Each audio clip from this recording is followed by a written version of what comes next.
Good evening, good evening. How is everyone doing? I hope you are fine tonight. My name is Lily. This is my channel. Hello, my tribe and my community. Okay, how are you all doing? I hope you are liking the record highs in different parts of the country. Yes. I think yesterday, maybe today, uh, it got up to 113 in my state. Okay. Uh, I still do my walking, but we get up early in the morning, like, I don't know, 7 o'clock or something like that. And it's maybe 90 degrees or something. So I still do my walking. And the 2 extra days that had said I was going to do, my daughter joined me the other day. But I only do like 15, 20 minutes to get up my stamina uh, and help with my heart and my lungs for my asthma and things like that. So that's why I do that. So I was so happy that she did. Mm. And the second day, I'm going to do it tomorrow or Saturday. So this little spot here, it is a series, Tea Time with the host. Wow. So get your cup or whatever you want now. Tea, juice, uh, something with a kick, whatever. The easy chair or your sofa, and come with me on a journey to my life. Okay? Uh, and I think you will enjoy it because I'm a little, I think people think I'm complicated, but I don't think I am. Uh, I just don't talk to everybody, each and every person. Sometimes I do not, well, most of the time I don't start a conversation with a stranger. I just don't. That's just me. And a lot of times, if I'm in a strange place and I hadn't been there before, I will just, if I don't know anyone, I will just sit and I will observe. And it's usually every little minuscule thing. That's just how I am. I just observe a lot of things that most people don't think is important, but I just do. That's just how my mind and eyes work. I just observe, and it helps me in my daily life a lot, and it helps me with getting to know people. Uh, let's see. I have a associate's degree, and I have a bachelor's degree in psychology.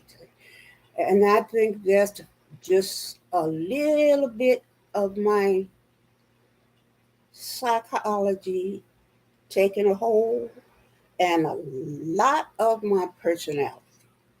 I would say maybe 10% of psychology and 90% of my personality. So that's, you know, how I am. I'm a introvert. I don't like being the center of attention. Some people do, uh, but that's just not me. I like sitting back and observing and learning. Uh, I don't know. I just enjoy it. Something about people watch, you know, uh,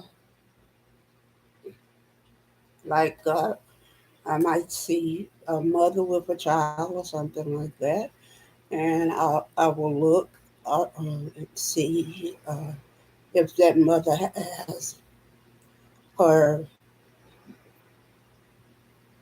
baby bag, or if that child has maybe a bottle, or if it has a pacifier. Little simple things like that.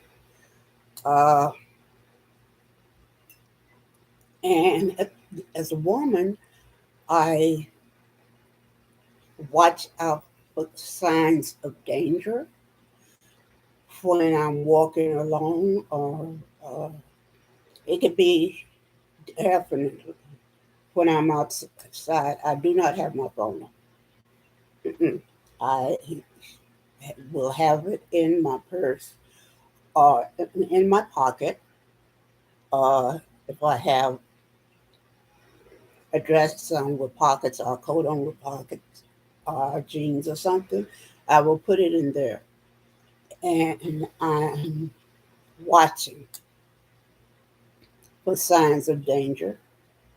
I may look around maybe once uh, or twice, one way this way, one way that way. And then I will look straight ahead. And if I can see from the back, maybe I will pass a window, a store window or something, and then I will look in the window like I'm watching something in the window in the store, but I will be looking to see if there's someone behind me, uh, to make sure that I'm safe, and then I go on my way. If I'm going to the next store or whatever, or make it easy down the road, then I will keep walking, but I am careful. So that's one thing about me. I am a very, very careful person, and I guess I'm going to say this.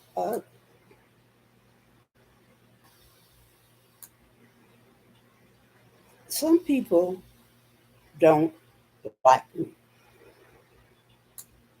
I don't know why. I guess it's because I'm a spiritual person, uh, and I think it's probably because I'm an introvert and I'm a chosen person. But to say this, uh, uh, everybody isn't going to like you anyway. So uh, if they don't like me, um, then that's fine with me. Uh, that's between them and God, not me. And uh, if you don't like me without meeting me first, then that's definitely between you and God. So it's okay. Uh, I'm different than most people. Uh, I guess I've known that all my life. Uh, I'm different than my brothers and sisters. The things that are important to them isn't important to me. That's just not me. Uh, I love things in nature. I'm a nurturer. I like taking care of people. Uh, when I was in my previous state, I was a Sunday school teacher, a counselor during the summer because they had a summer camp. Uh, I also was in their choir. I love to sing. Let's see.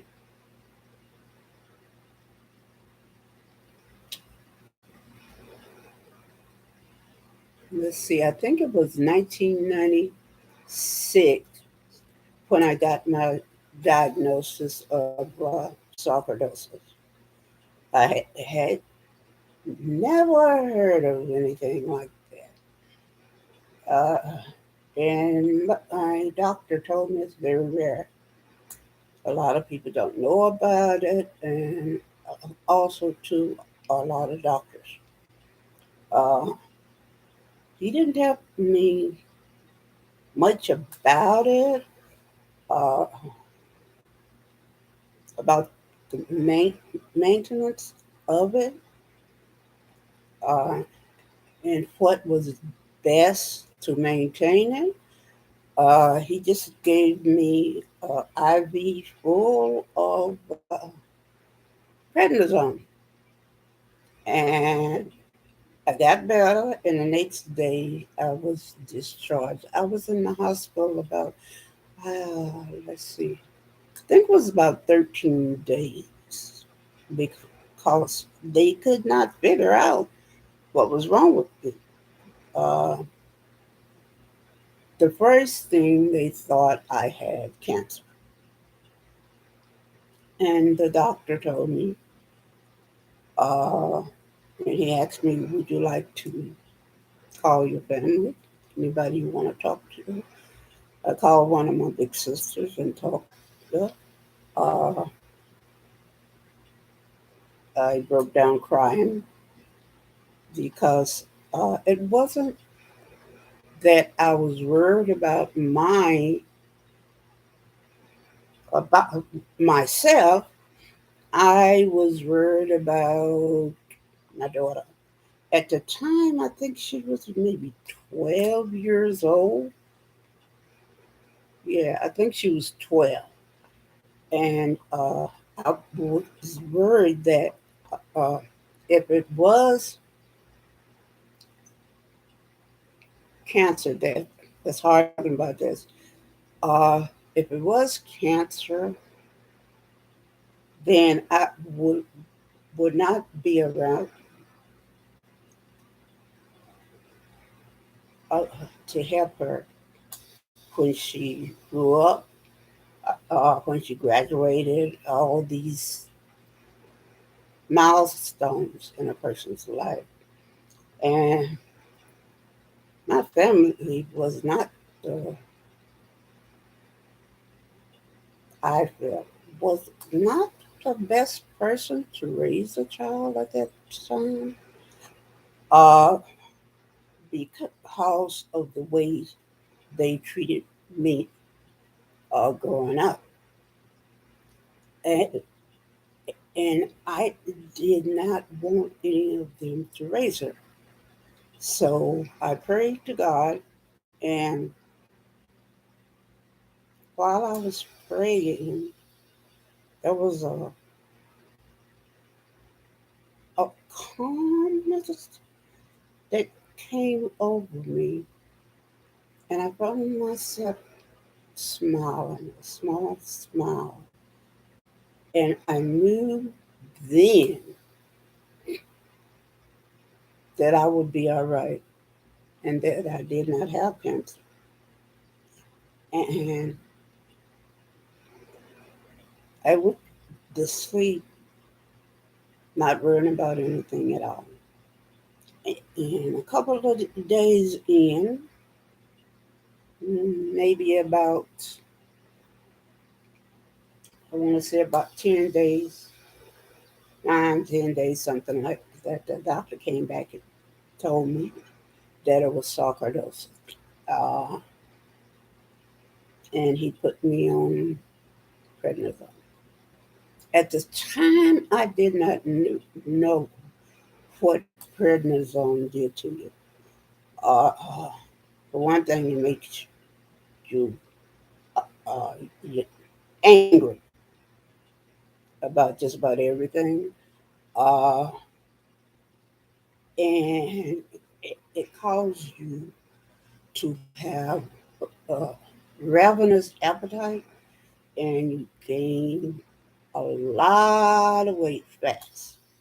I did not know that.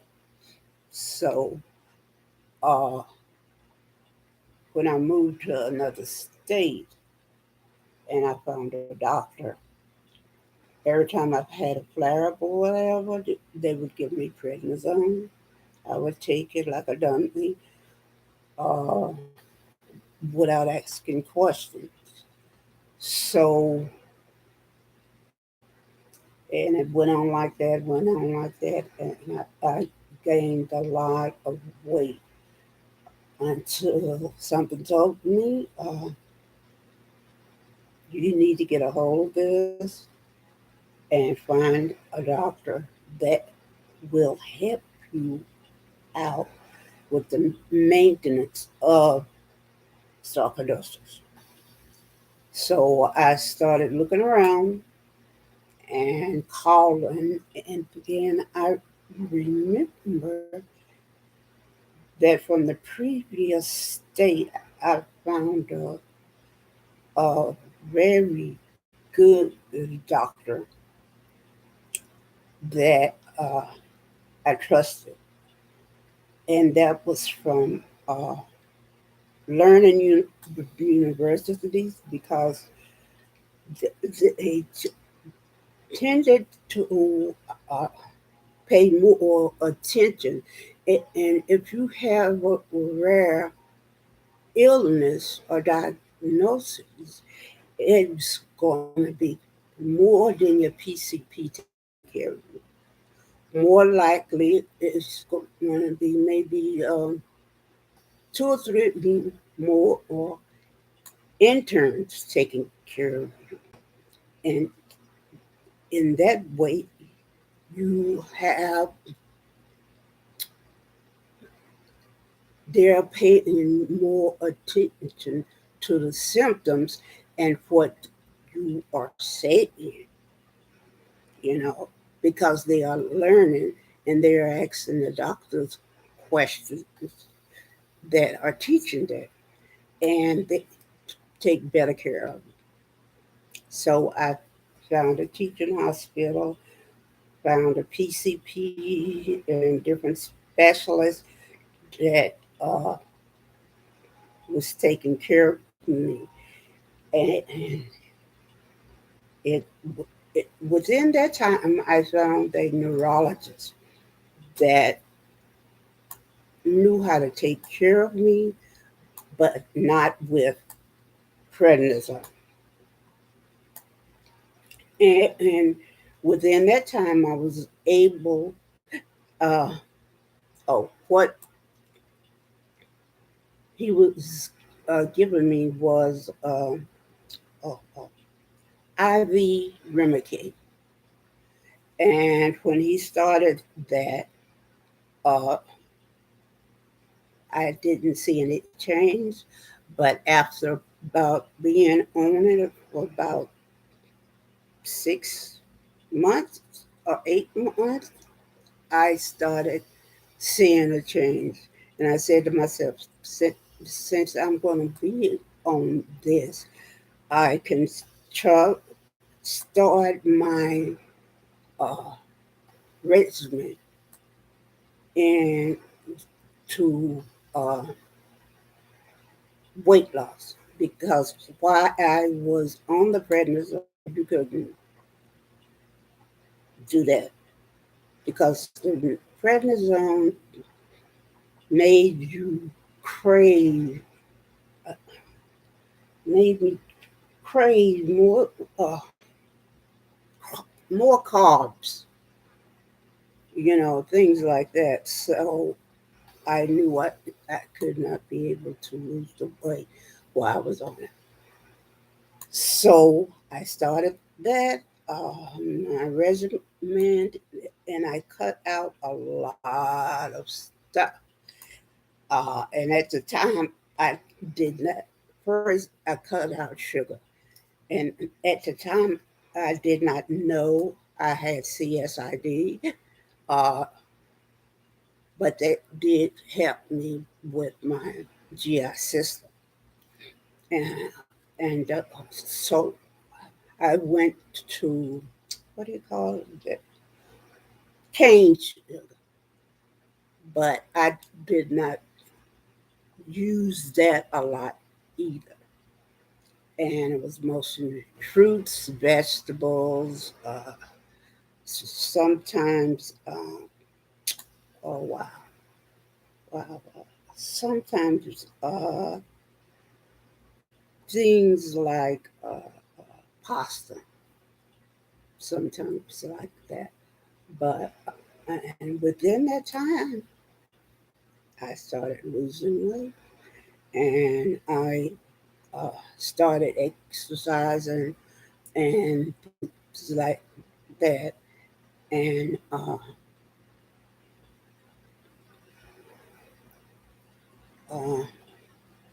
and I also made sure that when I went to my doctors, because it took a long time, because I was teaching at a hospital, and a lot of people came from out of state and different co- countries to get help.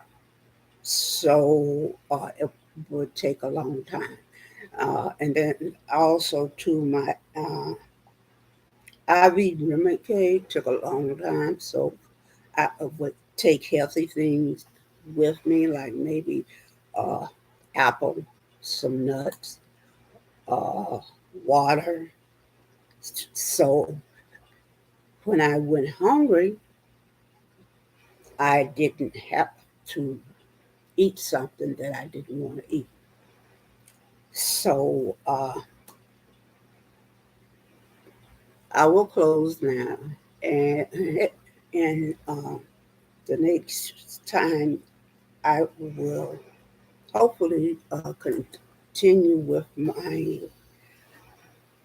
uh, diagnosis into my sarcoidosis, and how I handle that, taking care of it and maintaining it all those years. So thank you everybody for joining me for my tea time. Yes. And I hope to see you soon. And thank you for your support. And please continue to support me and like and subscribe. Thank you so much. Have a blessed night. Bye bye.